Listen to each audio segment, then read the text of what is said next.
आता राज्यातली एक महत्त्वाची बातमी आहे, सविस्तर पाहूया। देवेंद्र फडणवीस यांच्या ताफ्यासमोर एका ठेकेदारानं आत्मदहनाचा प्रयत्न केलेला आहे।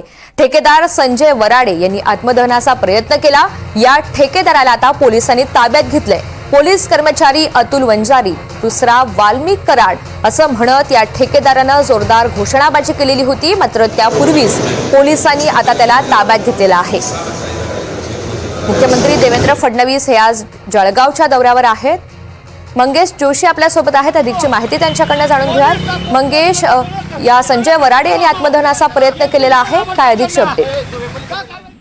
नक्कीच ऋतुजा, खरं तर संजय वराडे जे आहेत हे कॉन्ट्रॅक्टर आहेत आणि यांच्या कॉन्ट्रॅक्टच्या कामावरून अनेकदा खरं तर चोरीच्या घटना घडलेल्या आहेत।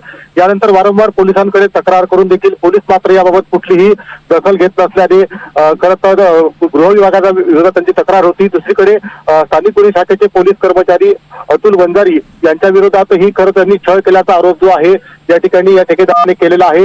याबाबत पोलिसांकडून मात्र आपल्याला कुठलंही सहकार्य मिळत नाही, पोलीस दखल घेत नाही, म्हणून सातत्याने त्यांनी तक्रारी केलेल्या होत्या। मात्र आज मुख्यमंत्री तथा राज्याचे गृहमंत्री देवेंद्र फडणवीस हे जळगाव जिल्ह्याच्या दौऱ्यावर असताना मुख्यमंत्र्यांच्या ताफ्यासमोर खरं तर देवेंद्र वराडे यांनी आत्मदहनाचा प्रयत्न केलेला आहे।